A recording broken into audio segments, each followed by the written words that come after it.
A lo largo de la historia han existido muchos dictadores sanguinarios, pero pocos tan perturbados como Muammar el-Gaddafi. Ese perro rabioso de Oriente Medio tiene como objetivo una revolución mundial. Es un loco, un auténtico lunático. Durante 40 años, el dictador libio aterroriza, tortura y atormenta al mundo con un horrible atentado tras otro. Era profundamente malvado, un psicótico. El gobierno estadounidense lo consideraba el hombre más peligroso del mundo. Esta es la historia del dictador que más tiempo se mantuvo en el poder en Oriente Medio, desde sus orígenes como revolucionario idealista hasta sus dementes crímenes en su nación y en todo el mundo, y de cómo sus delirios de grandeza condujeron finalmente a su caída.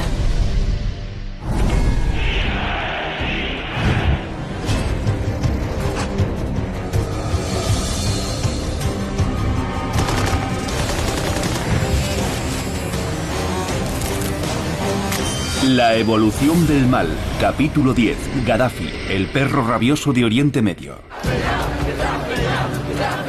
Octubre de 2011. Una ola de alzamientos populares se extiende por Oriente Medio en lo que se bautiza como Primavera Árabe. 20 de octubre de 2011. En Libia, su dictador, el coronel de 69 años, Muammar el-Gaddafi, intenta escapar.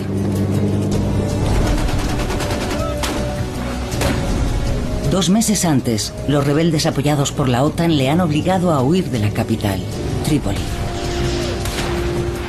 Gaddafi se dirige a Sirte porque es su lugar de origen y espera conseguir protección de clanes y tribus leales. Y poco a poco esos rebeldes están ganando. Y están ganando con camionetas y armas cortas.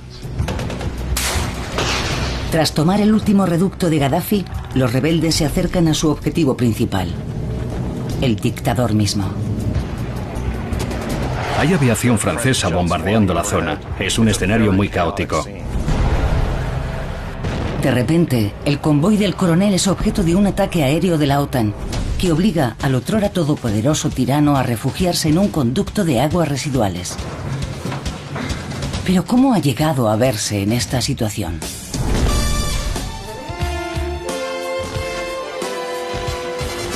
En 1969, Libia es un país donde corre a raudales el dinero del petróleo. En solo 10 años, ha pasado de ser una de las naciones más pobres del mundo a ser una de las más ricas. Pero no todos los libios disfrutan de esta abundancia.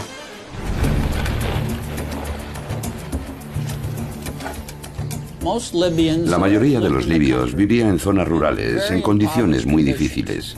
Apenas tenían para comer. Su gobernante, el rey prooccidental Idris I, es un hombre profundamente corrupto. El rey Idris gastaba casi todos los beneficios del petróleo en sus socios y su familia y muy poco en el pueblo libio. En la base de la pirámide social libia se encuentran los beduinos. Los beduinos son tribus nómadas sin educación que intentan sobrevivir. Un beduino, oficial del ejército, está empeñado en acabar con la miseria de sus compatriotas y en liberarlos de las influencias imperialistas occidentales. En 1969, Gaddafi era un oficial de 27 años. Era un joven idealista que quería cambiar Libia. En sus tiempos de estudiante, ya estaba reclutando amigos que quería que le acompañaran en un gobierno revolucionario en el futuro. Él y sus socios planeaban infiltrarse en el ejército como plataforma para orquestar el golpe. 1 de septiembre de 1969, 2:30 de la madrugada. Después de más de 10 años de planificación, Gaddafi está preparado para dar el paso. Mientras el rey Idris está fuera del país recibiendo tratamiento médico en Turquía, se pone en marcha la Operación Jerusalén.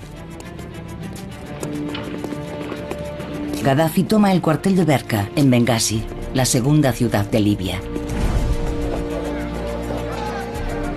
Si hablamos de golpes hay que darle un 10. No hubo la menor resistencia. Los generales y los oficiales obedecieron y le dejaron actuar. No se vertió ni una gota de sangre, no se hizo ni un disparo. Fue uno de los golpes más pacíficos de la historia. Victorioso, a las 6 de la mañana, Muammar el-Gaddafi llega a la radio de Bengasi.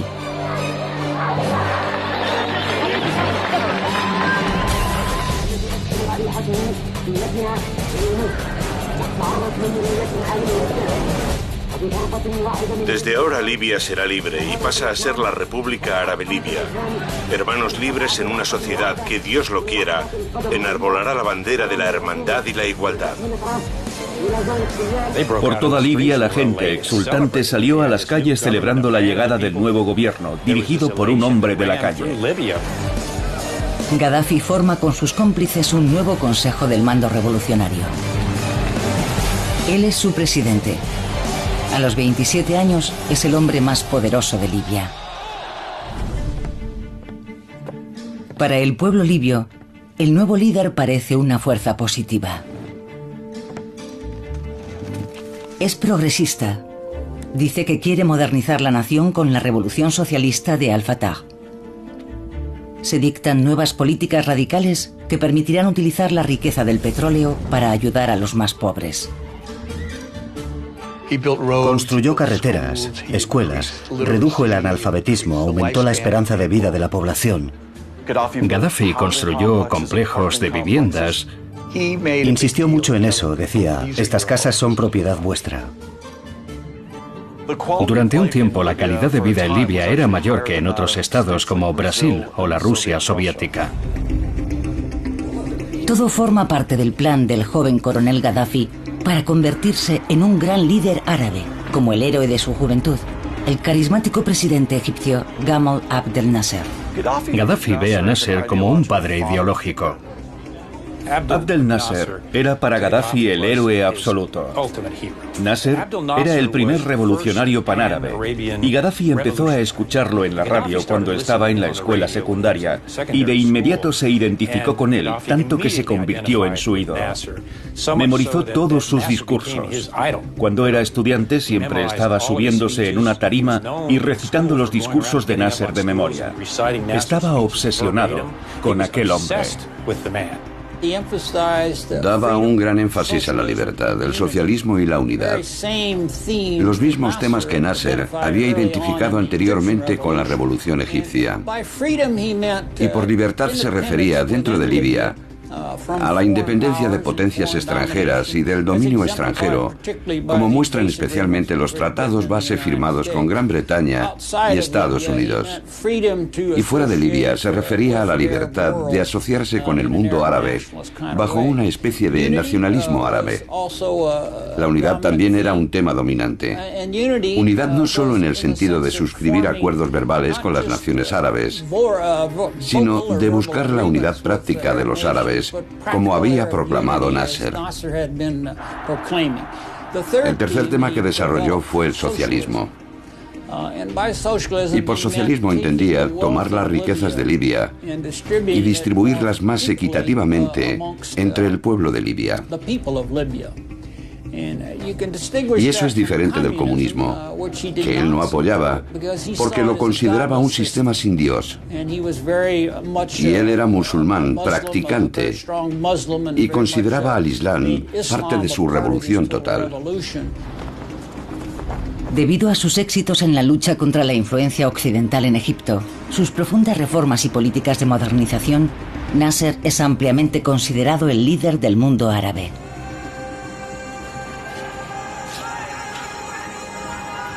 Cuando Nasser muere repentinamente de un ataque al corazón en 1970, Gaddafi ve la oportunidad de pasar de discípulo a maestro. Su estandarte será la causa de Palestina contra Israel.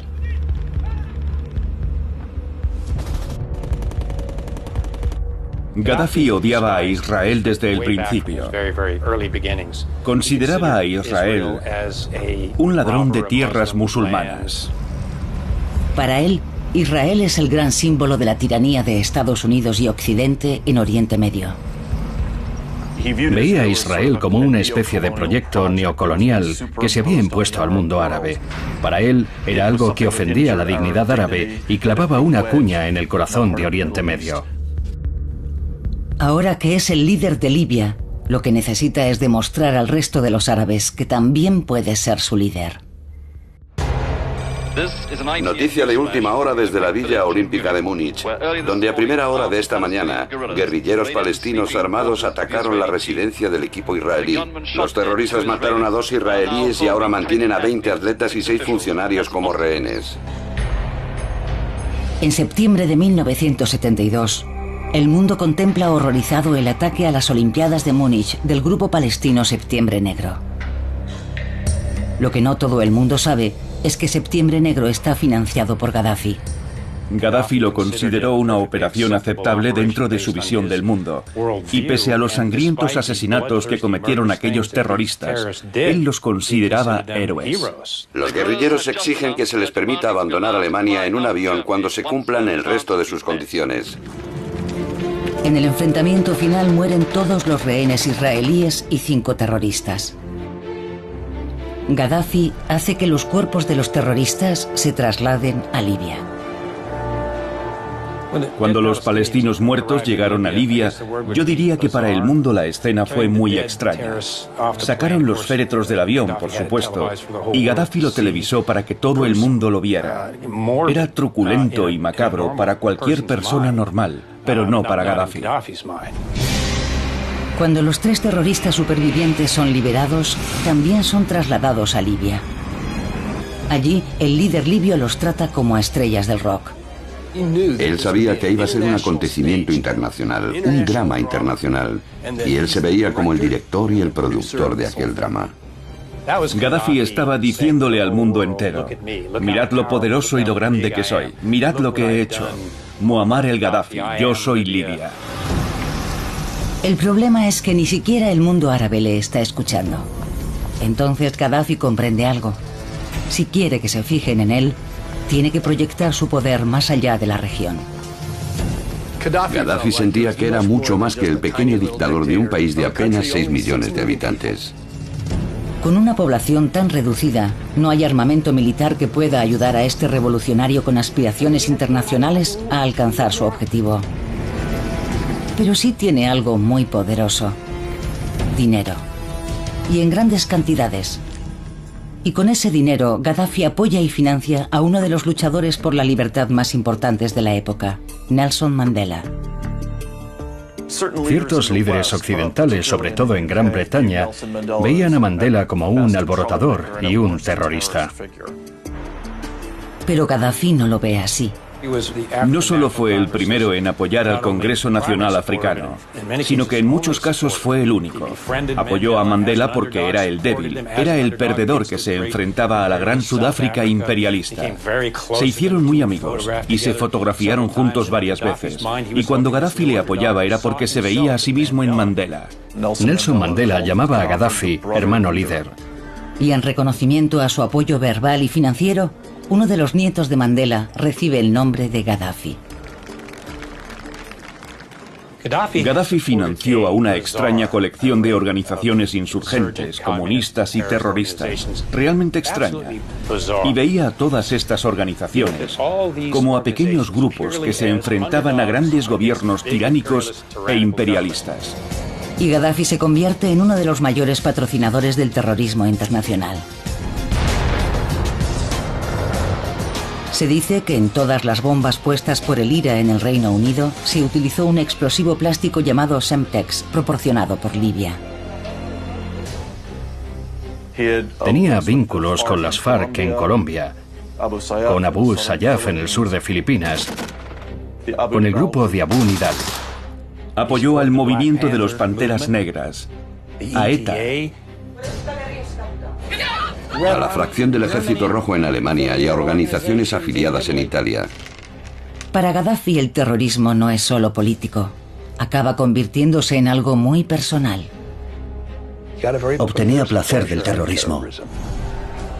Uno de sus rasgos de personalidad era que se sentía el gran revolucionario que se alza de la nada por su pueblo. Era un hombre muy ególatra. Tenía más ego que ambición. El apoyo del coronel al terrorismo mata a miles de inocentes, pero consigue su objetivo, que se fijen en él. Era el terrorista de Estado número 1. Las agencias de inteligencia estadounidenses lo consideraban el hombre más peligroso del mundo. Verano de 1975. 6 años después de subir al poder, el apoyo masivo del dictador libio a grupos terroristas internacionales empieza a crearle problemas en casa. Esto no les gustaba a muchos miembros del Consejo del Mando Revolucionario, que pensaban que ese dinero debía invertirse en desarrollo económico. En respuesta a las críticas, en 1977 disuelve el Consejo del Mando Revolucionario y anuncia a su pueblo que ha descubierto un nuevo sistema político, una alternativa al capitalismo y al comunismo. Él lo llama su tercera teoría universal, y es su revolucionaria solución a los problemas de todo el tercer mundo. También es un intento de ser tomado en serio como estadista y filósofo, y expone su visión en el Libro Verde. Pensaba que era una obra maestra y que todo el mundo debía estudiarlo, como Mi lucha de Hitler, el Libro rojo de Mao Zedong o la Constitución. En realidad, el manifiesto supuestamente visionario de Gaddafi es una amalgama delirante de declaraciones, a menudo contradictorias. El libro de Gaddafi era un desvarío. Una de sus ideas era que todo el mundo debía tener gallinas, e hizo que todo el mundo en el país las tuviera, y les dio jaulas, incluso a familias que vivían en pisos. La gente se comió las gallinas y utilizaron las jaulas para los periódicos viejos. Era una locura. Aunque parezca cómico, el Libro Verde ocultaba motivos mucho más oscuros. Era una herramienta de adoctrinamiento. Los niños tenían que leerlo en el colegio. Era algo que formaba parte de su educación cotidiana, leer ese libro y ver fotos de Gaddafi. Según su ideología, no eran necesarios los partidos políticos, ni un gobierno, ni siquiera leyes. En su lugar, los libios tendrían una democracia directa a través de las nuevas asambleas populares de base. Este concepto de democracia era una absoluta farsa. Libia era una dictadura y quien mandaba era Gaddafi. Gaddafi anuncia que ya no es presidente ni primer ministro, sino simplemente el hermano líder y el guía de la revolución. Es una maniobra muy ingeniosa. No se refería a sí mismo como jefe del Estado, de modo que no había forma de destituirlo. El hermano líder concluye sus innovadoras teorías políticas con una afirmación reveladora. Aquellos que son fuertes en la sociedad gobiernan. En su caso, su fuerza procede de su vasta e implacable policía secreta. La gente nunca sabía realmente quién estaba espiando a quién. No era raro ver cómo paraban a alguien por la calle, lo metían en un coche sin distintivos y se lo llevaban.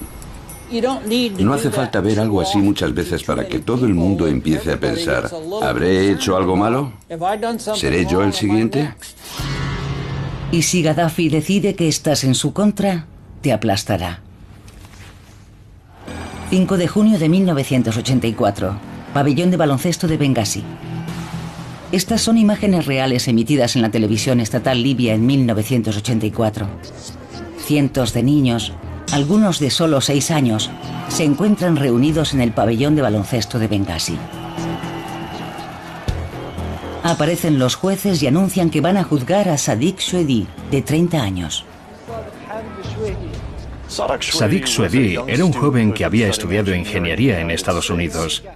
Al volver a Libia, Gaddafi le acusó de haber participado en un complot en Trípoli para derribar el régimen a principios de 1984. Fue un juicio espectáculo de extraordinarias proporciones con un público muy numeroso. Sadiq se ve obligado a confesar a pesar de su inocencia y sin pérdida de tiempo se le declara culpable. El acusado ha confesado actividades terroristas. Merece ser condenado a muerte. Morirá en la horca. Es perverso hacer algo así ante una multitud de colegiales. Pero en este macabro espectáculo se produce un giro inesperado. El cuello de Sadiq no se rompe al abrirse la trampilla. Una joven del público ve una oportunidad. Se acerca al cadalso y tira de las piernas de Suedi muy violentamente. Millones de personas ven cómo remata a Sadiq y se hace famosa en toda Libia como Huda la ejecutora. Y Gaddafi se encarga de convertirla en una de las mujeres más ricas y poderosas del país. Es un ejemplo para todos los libios de las recompensas que merece la lealtad al hermano líder. Pero las ejecuciones públicas en casa no bastan. Tiene que perseguir a todo libio que se oponga a él, donde quiera que se esconda.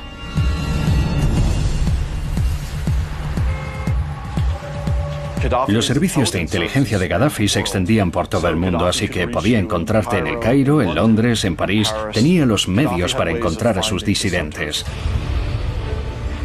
Llama a sus adversarios exiliados perros callejeros y los caza salvajemente por las calles de Europa. Quería que esas muertes fueran públicas.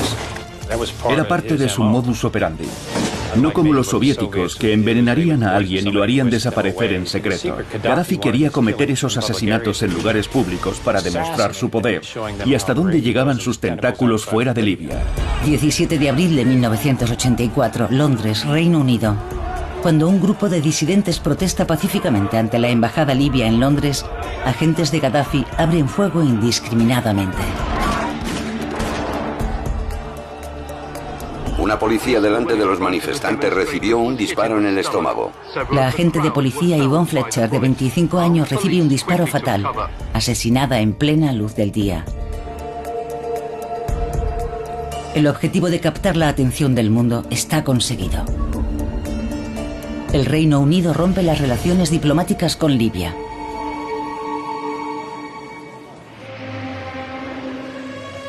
Pero a Gaddafi le trae sin cuidado. Ya ha encontrado un escenario aún mayor para sus operaciones. De todos los dictadores modernos, Gaddafi era el que necesitaba más atención. Pasa de periodos de lucidez a una inestabilidad absoluta. En este punto está perdiendo el control. 23 de marzo de 1986. La Marina estadounidense está realizando unas maniobras en el Mediterráneo frente a la costa de Libia. Se dirigen hacia una zona conocida como el Golfo de Sidra. La Marina estadounidense estaba haciendo unas maniobras de entrenamiento en el Golfo y entonces Gaddafi lanzó una amenaza. No podéis hacer operaciones en mi Golfo. Estados Unidos dijo, no es tu Golfo, son aguas internacionales. Y Gaddafi dijo, no, el Golfo es mío. Habéis cruzado una línea mortal y pagaréis el precio. Libia dispara 6 misiles contra aviones estadounidenses. Estados Unidos responde hundiendo 3 patrulleras libias y destruyendo una instalación de misiles.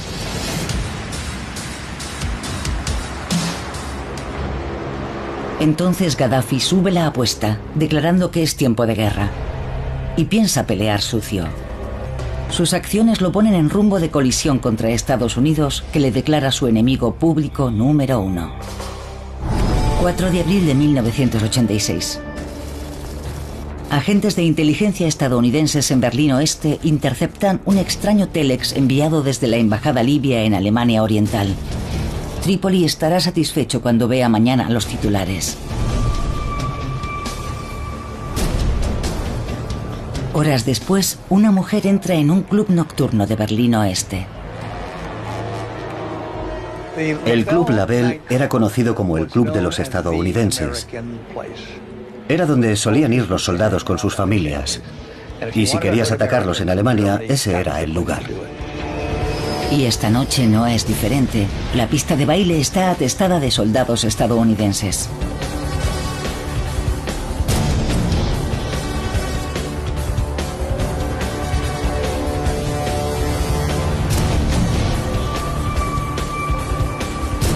A las 2 menos cuarto de la mañana, estalla una bomba de 2 kilos de explosivos plásticos y metralla.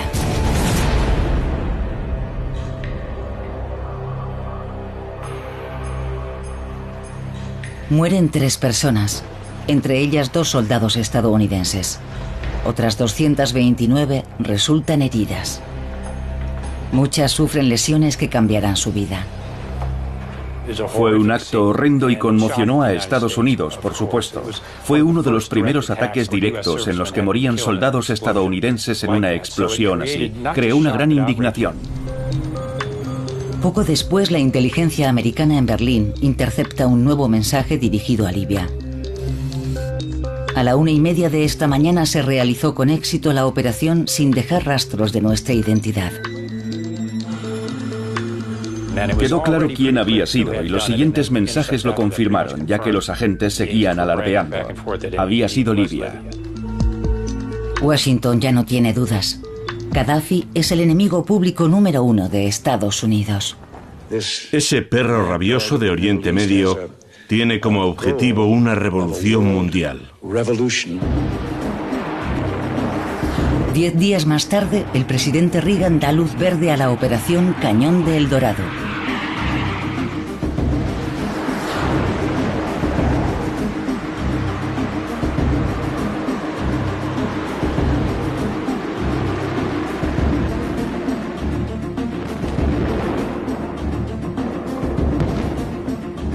Bombardean el cuartel residencia de Gaddafi en Bab al-Sisilla. Pero a pesar de que su casa queda arrasada, él escapa indemne. Aunque afirma que no toda su familia ha tenido la misma suerte.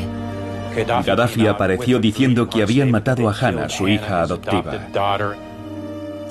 Intentó utilizar aquello para presentarse a sí mismo como alguien que estaba siendo atacado por el gran Satán de los Estados Unidos.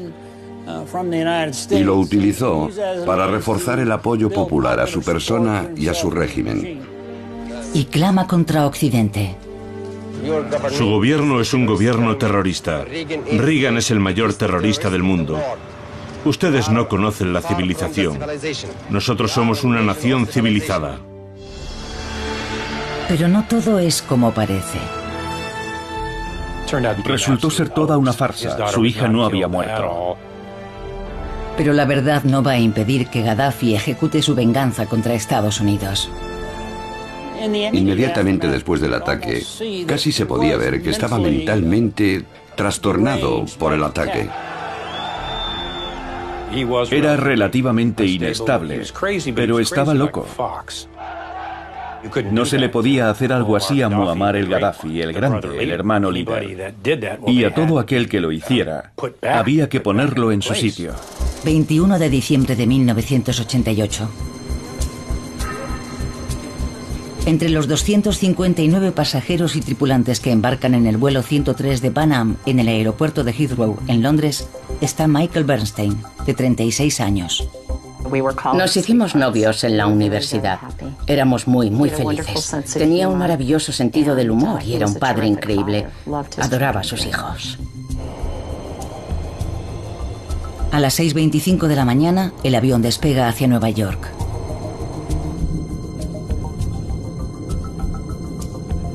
A las 7:03, el vuelo 103 de Pan Am se encuentra a 10.000 metros de altitud sobre Lockerbie, en Escocia.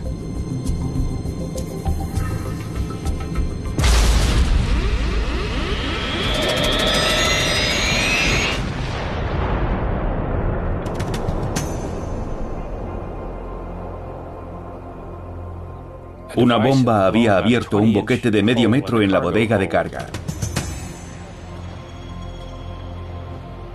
El avión se partió en dos a más de 10.000 metros.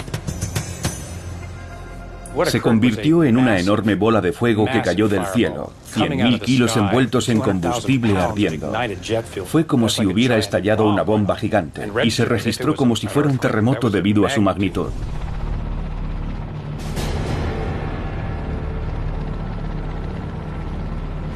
Arrasó una docena de edificios o más.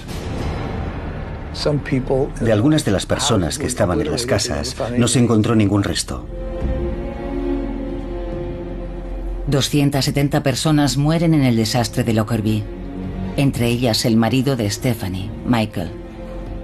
Fue cuando estaba en el sótano haciendo ejercicio en la bicicleta y viendo las noticias, cuando vi la información sobre el avión que había caído en Escocia, y se me hizo un nudo en el estómago, porque sabía que podía ser su avión.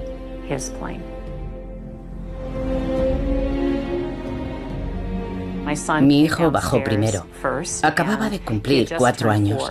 Supongo que a esa edad todavía no entienden el concepto de que la muerte es irreversible. Y cuando bajó mi hija parecía como si le hubieran dado un puñetazo en el estómago. Porque con 7 años y medio ella sí entendía lo que significaba. Fue la cosa más dura que ha ocurrido en mi vida.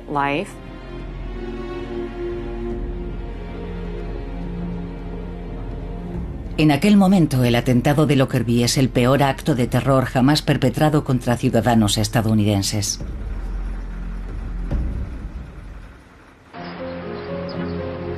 En Libia, Gaddafi niega tener relación alguna con la bomba.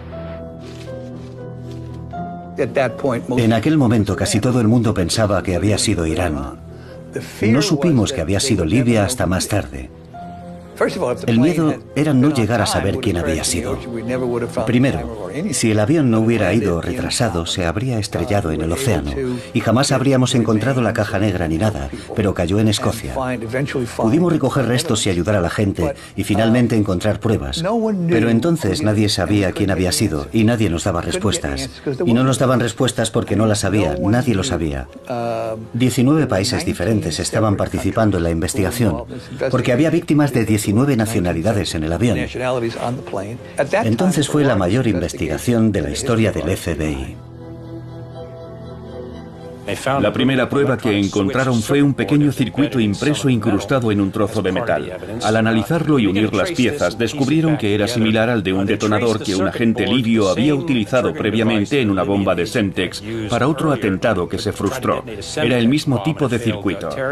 También se descubrió un cargamento de los mismos circuitos, gran parte de los cuales se habían vendido al ejército libio. Así que estaba bastante claro que aquel circuito había salido de Libia.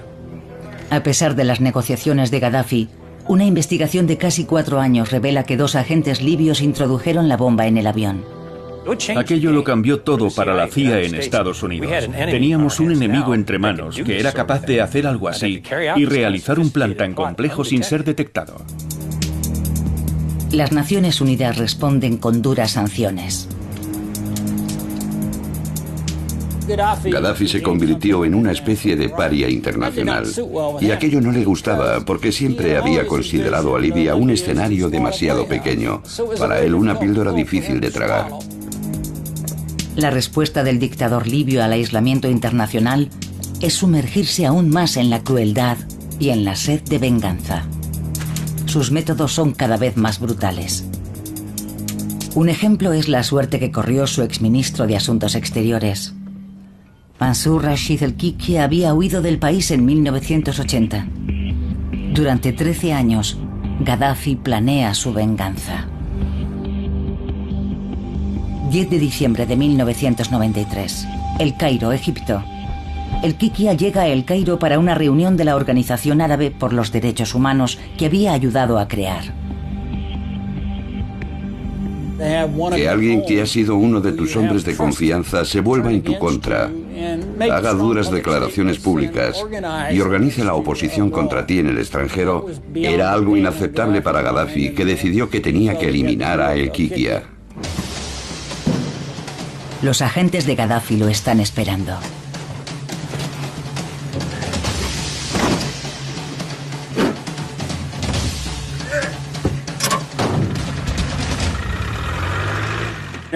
Todo el mundo supuso que había sido secuestrado por las autoridades libias. La familia tenía la esperanza de que siguiera vivo.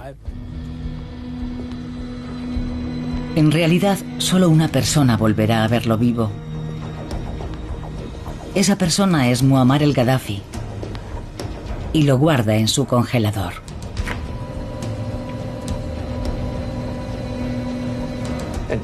Era un hombre muy malvado. El hecho de que se pueda disfrutar personalmente matando gente metiendo sus cabezas en un congelador para poder ir a contemplarlas cuando quieras, es un tipo de maldad difícil de imaginar. Aislado y marginado de la política mundial, el hombre que solo quiere que todo el planeta conozca y tema su nombre, se hunde más profundamente en la locura y se consuela inventando títulos cada vez más ridículos para su persona. Imán de todos los musulmanes, decano de los gobernantes árabes, rey de los reyes de África. Su megalomanía y su necesidad de atención empiezan a afectar incluso a su aspecto.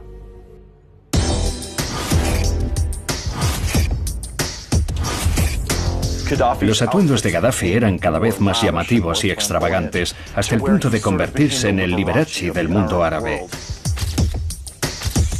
Su aspecto era cada vez más absurdo. Parecía uno de esos personajes de los musicales de Gilbert y Sullivan, uno de esos almirantes locos, cubierto de brocados, medallas y todo eso. Y pasó de los uniformes de almirante a vestirse de beduino. En un par de ocasiones, apareció con algo que parecía un saco de basura marrón. Cambiaba de vestuario varias veces al día.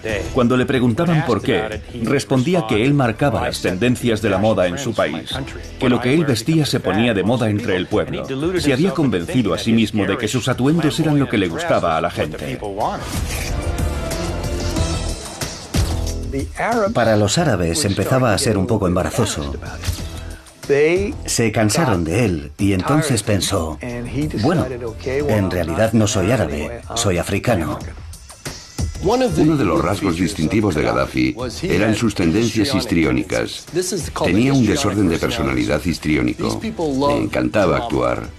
Lo importante era deslumbrar y atraer toda la atención posible, y eso lo llevaba al extremo. Gaddafi lo organizaba todo alrededor del papel que interpretaba para que la gente siempre estuviera hablando de él. Y su obsesión por la apariencia no se limita al vestuario. Gaddafi se hizo cirugía plástica porque era un hombre muy vanidoso. Su imagen era la imagen de Libia. Había vallas publicitarias con su retrato por todo el país, en todas las ciudades libias. Gaddafi quería la eterna juventud y quería conservar su apariencia. Se cree que a lo largo de los años, el dictador libio se sometió a varias operaciones de cirugía estética. Él se veía como un hombre muy atractivo. Pero para este aspirante a líder mundial, los títulos grandiosos y un físico perfecto no son suficiente. Nerón tuvo su guardia pretoriana, Hitler tuvo a las SS y Gaddafi va a superarlos a ambos. Será el primer gobernante de la historia con una guardia formada enteramente por mujeres.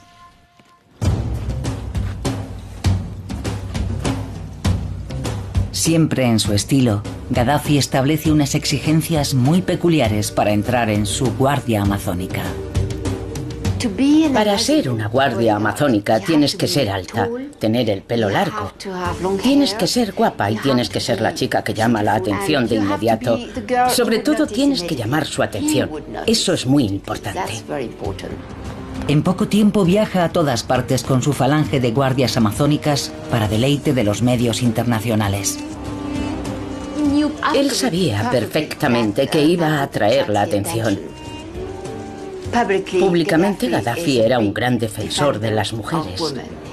Era el hombre que luchaba por su libertad, que quería liberar a la mujer árabe. Pero en privado, la realidad no puede estar más lejos de la verdad.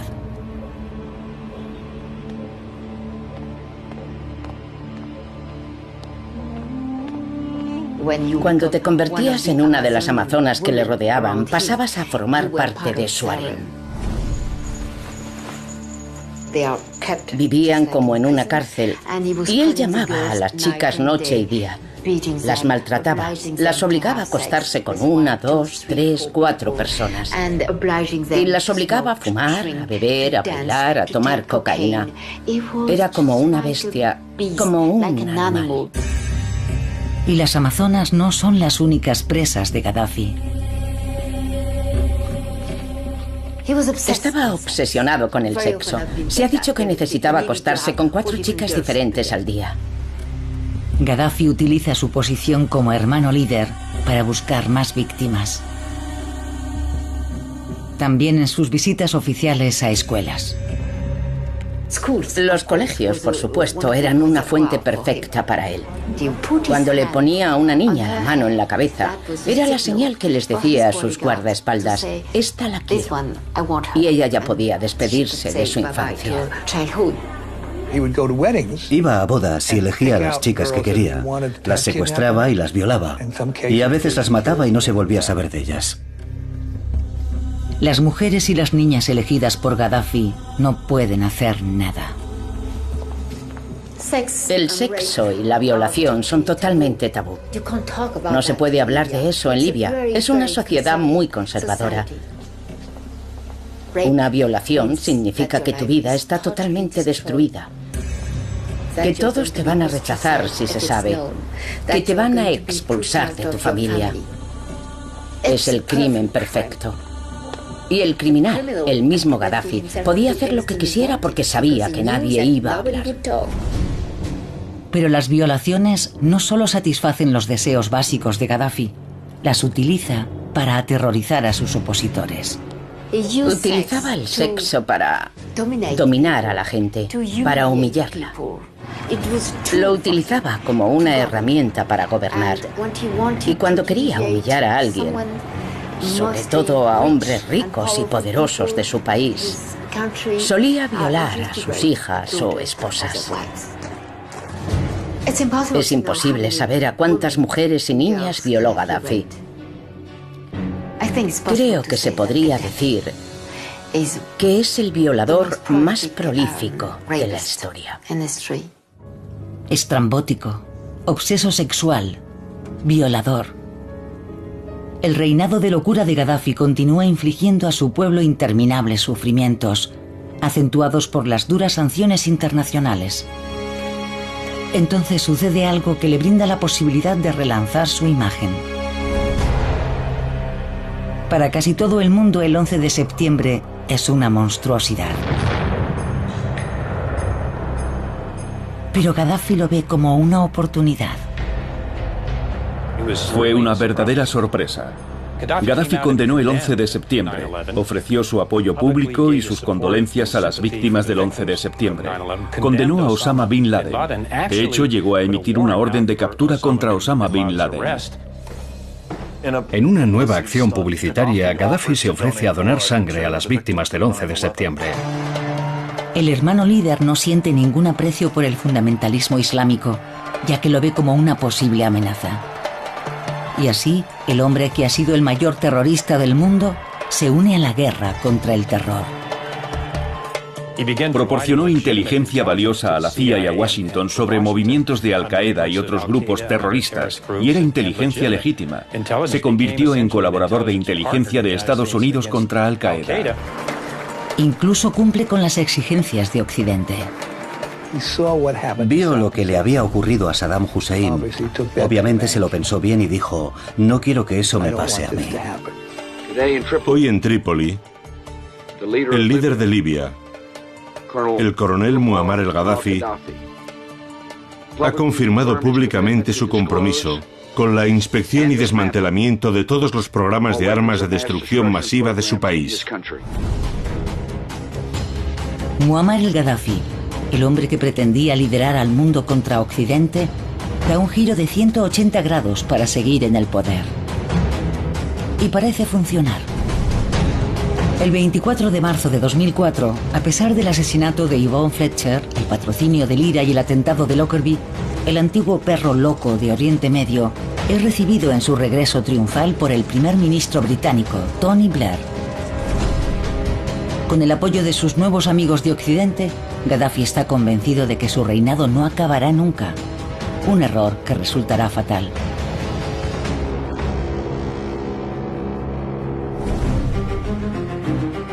En septiembre de 2009, después de 4 décadas intentando convertirse en un estadista internacional, parece que el sueño de Muammar el-Gaddafi se va a hacer realidad.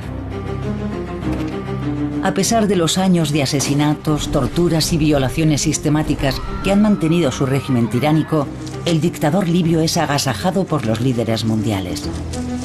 Era tan manipulador que pensó que había engañado a todo el mundo. Pensó que ahora todos le apoyarían en todo lo que quisiese hacer, que en adelante todo iba a ser una historia de amor. Pero no iba a haber ninguna historia de amor. Lo que queríamos era quitarlo del medio. Pero a principios de 2011 empieza a extenderse una oleada de movimientos revolucionarios por todo el mundo árabe. Es la primavera árabe. En febrero comienzan las protestas pacíficas en Libia. Su respuesta fue: no, el pueblo libio me adora, todos me adoran. Esto es Al-Qaeda, han drogado a la gente, dijo. En cuanto se les pase el efecto de las drogas que les ha dado Al-Qaeda, despertarán y se darán cuenta de que me adoran. Y Estados Unidos ha puesto alucinógenos en su café. Para entonces ya estaba en pleno delirio. Entonces el hermano líder vuelve su artillería pesada indiscriminadamente contra su propio pueblo. Gaddafi dijo: voy a aplastarlos, todos son ratas, correrá un río de sangre. No paraba de lanzar discursos cada vez más enloquecidos, cuando en realidad debería haberse callado. Gaddafi cree que sus nuevos amigos occidentales ignorarán su reacción cada vez más brutal. Pero la OTAN interviene apoyando a la oposición libia. Establecen una zona de exclusión aérea y lanzan bombardeos contra las fuerzas de Gaddafi. Gaddafi estaba furioso e hizo una serie de amenazas. Creo que la más importante era que cuando aquello terminase, se ocuparía de que Europa pagase por la intervención de la OTAN. Pero es una amenaza vacía, una señal más de que ha perdido todo contacto con la realidad.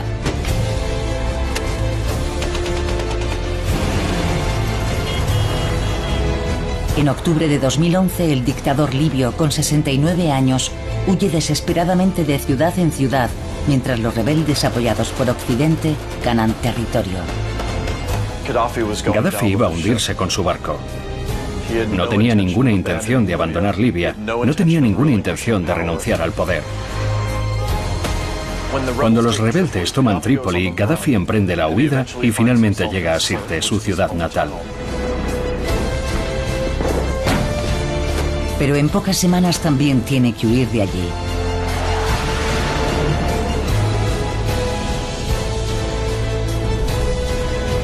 Arrastrándose por las arenas del desierto, busca desesperadamente otro vehículo en el que continuar la huida. Pero no tiene suerte.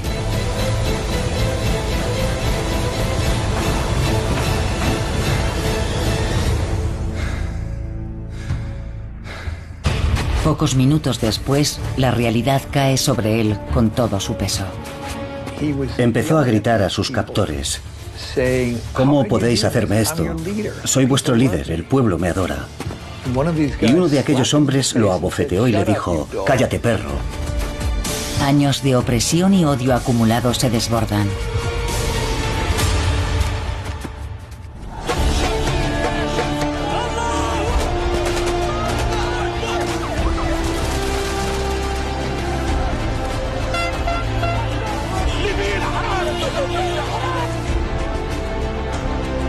Después de 42 años, el reinado del terror de Gaddafi ha terminado. Creo que la mitad del país hizo cola para verlo muerto sobre aquel colchón sucio, para asegurarse de que estaba muerto. Querían asegurarse de que aquello había terminado. Por fin Libia es libre. Es un momento que una de sus víctimas, Stephanie Bernstein, recuerda muy bien. Recuerdo con toda claridad el día que mataron a Gaddafi. Estaba hablando por teléfono con mi hija y nos echamos a llorar y le dije: ya no puede hacer daño a nadie más.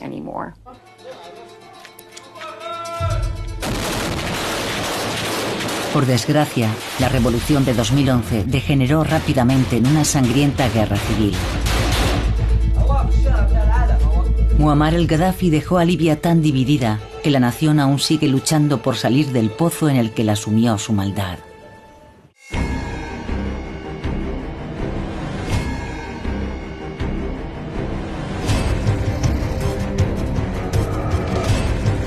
Gaddafi ve a Nasser como un padre ideológico. Abdel Nasser era para Gaddafi el héroe absoluto. Nasser era el primer revolucionario panárabe y Gaddafi empezó a escucharlo en la radio cuando estaba en la escuela secundaria y de inmediato se identificó con él, tanto que se convirtió en su ídolo. Memorizó todos sus discursos. Cuando era estudiante siempre estaba subiéndose en una tarima y recitando los discursos de Nasser de memoria. Estaba obsesionado con aquel hombre.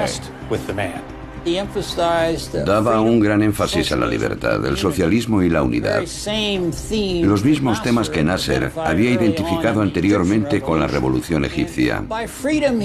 Y por libertad se refería, dentro de Libia, a la independencia de potencias extranjeras y del dominio extranjero, como muestran especialmente los tratados base firmados con Gran Bretaña y Estados Unidos.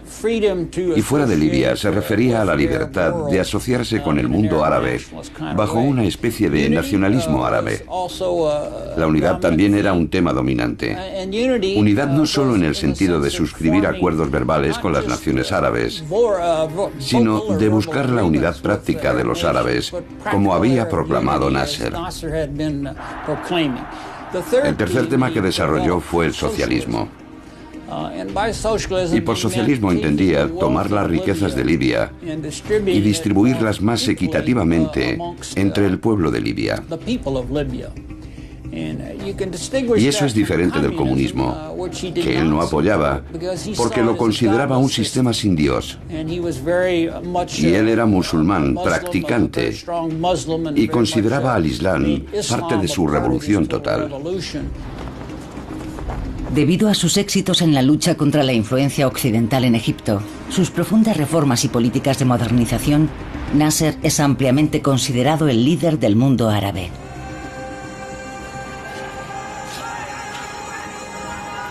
Cuando Nasser muere repentinamente de un ataque al corazón en 1970, Gaddafi ve la oportunidad de pasar de discípulo a maestro. Su estandarte será la causa. A lo largo de la historia han existido muchos dictadores sanguinarios, pero pocos tan perturbados como Muammar el-Gaddafi. Ese perro rabioso de Oriente Medio tiene como objetivo una revolución mundial. Es un loco, un auténtico lunático. Durante 40 años, el dictador libio aterroriza, tortura y atormenta al mundo con un horrible atentado tras otro. Era profundamente malvado, un psicótico. El gobierno estadounidense lo consideraba el hombre más peligroso del mundo. Esta es la historia del dictador que más tiempo se mantuvo en el poder en Oriente Medio, desde sus orígenes como revolucionario idealista hasta sus dementes crímenes en su nación y en todo el mundo, y de cómo sus delirios de grandeza condujeron finalmente a su caída.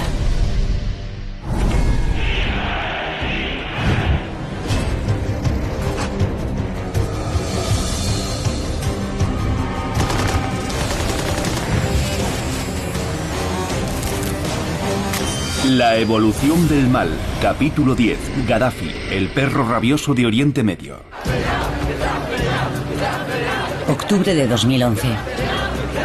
Una ola de alzamientos populares se extiende por Oriente Medio en lo que se bautiza como Primavera Árabe. 20 de octubre de 2011. En Libia, su dictador, el coronel de 69 años, Muammar el-Gaddafi, intenta escapar.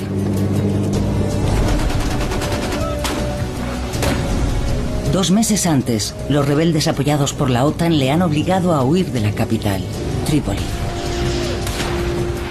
Gaddafi se dirige a Sirte porque es su lugar de origen y espera conseguir protección de clanes y tribus leales. Y poco a poco esos rebeldes están ganando. Y están ganando con camionetas y armas cortas. Tras tomar el último reducto de Gaddafi, los rebeldes se acercan a su objetivo principal, el dictador mismo. Hay aviación francesa bombardeando la zona. Es un escenario muy caótico. De repente, el convoy del coronel es objeto de un ataque aéreo de la OTAN, que obliga al otrora todopoderoso tirano a refugiarse en un conducto de aguas residuales. Pero ¿cómo ha llegado a verse en esta situación?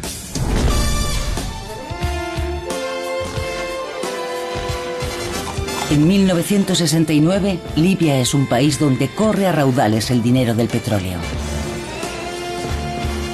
En solo 10 años ha pasado de ser una de las naciones más pobres del mundo a ser una de las más ricas. Pero no todos los libios disfrutan de esta abundancia.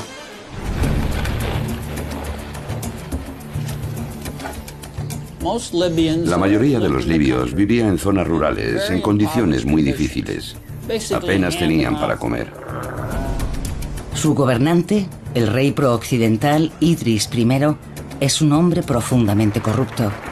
El rey Idris gastaba casi todos los beneficios del petróleo en sus socios y su familia y muy poco en el pueblo libio. En la base de la pirámide social libia se encuentran los beduinos. Los beduinos son tribus nómadas sin educación que intentan sobrevivir. Un beduino, oficial del ejército, está empeñado en acabar con la miseria de sus compatriotas y en liberarlos de las influencias imperialistas occidentales. En 1969, Gaddafi era un oficial de 27 años. Era un joven idealista que quería cambiar Libia. En sus tiempos de estudiante, ya estaba reclutando amigos que quería que le acompañaran en un gobierno revolucionario en el futuro. Él y sus socios planeaban infiltrarse en el ejército como plataforma para orquestar el golpe. 1 de septiembre de 1969, 2:30 de la madrugada. Después de más de 10 años de planificación, Gaddafi está preparado para dar el paso. Mientras el rey Idris está fuera del país recibiendo tratamiento médico en Turquía, se pone en marcha la Operación Jerusalén. Gaddafi toma el cuartel de Berka, en Bengasi, la segunda ciudad de Libia. Si hablamos de golpes hay que darle un 10. No hubo la menor resistencia. Los generales y los oficiales obedecieron y le dejaron actuar. No se vertió ni una gota de sangre, no se hizo ni un disparo. Fue uno de los golpes más pacíficos de la historia. Victorioso, a las 6 de la mañana, Muammar el Gaddafi llega a la radio de Bengasi.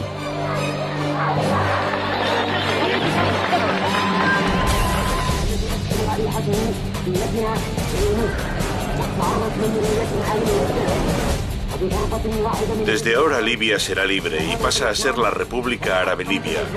Hermanos libres en una sociedad que, Dios lo quiera, enarbolará la bandera de la hermandad y la igualdad. Por toda Libia la gente exultante salió a las calles celebrando la llegada del nuevo gobierno, dirigido por un hombre de la calle. Gaddafi forma con sus cómplices un nuevo consejo del mando revolucionario. Él es su presidente. A los 27 años es el hombre más poderoso de Libia. Para el pueblo libio, el nuevo líder parece una fuerza positiva. Es progresista. Dice que quiere modernizar la nación con la revolución socialista de Al-Fatah. Se dictan nuevas políticas radicales que permitirán utilizar la riqueza del petróleo para ayudar a los más pobres. Construyó carreteras, escuelas, redujo el analfabetismo, aumentó la esperanza de vida de la población. Gaddafi construyó complejos de viviendas. Insistió mucho en eso, decía, estas casas son propiedad vuestra. Durante un tiempo la calidad de vida en Libia era mayor que en otros estados como Brasil o la Rusia soviética. Todo forma parte del plan del joven coronel Gaddafi para convertirse en un gran líder árabe, como el héroe de su juventud, el carismático presidente egipcio Gamal Abdel Nasser. Gaddafi de Palestina contra Israel.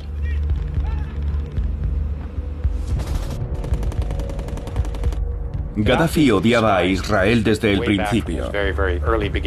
Consideraba a Israel un ladrón de tierras musulmanas. Para él, Israel es el gran símbolo de la tiranía de Estados Unidos y Occidente en Oriente Medio. Veía a Israel como una especie de proyecto neocolonial que se había impuesto al mundo árabe. Para él era algo que ofendía la dignidad árabe y clavaba una cuña en el corazón de Oriente Medio. Ahora que es el líder de Libia, lo que necesita es demostrar al resto de los árabes que también puede ser su líder. Noticia de última hora desde la Villa Olímpica de Múnich, donde a primera hora de esta mañana, guerrilleros palestinos armados atacaron la residencia del equipo israelí. Los terroristas mataron a 2 israelíes y ahora mantienen a 20 atletas y 6 funcionarios como rehenes. En septiembre de 1972, el mundo contempla horrorizado el ataque a las Olimpiadas de Múnich del grupo palestino Septiembre Negro. Lo que no todo el mundo sabe es que Septiembre Negro está financiado por Gaddafi. Gaddafi lo consideró una operación aceptable dentro de su visión del mundo. Y pese a los sangrientos asesinatos que cometieron aquellos terroristas, él los consideraba héroes. Los guerrilleros exigen que se les permita abandonar Alemania en un avión cuando se cumplan el resto de sus condiciones. En el enfrentamiento final mueren todos los rehenes israelíes y 5 terroristas.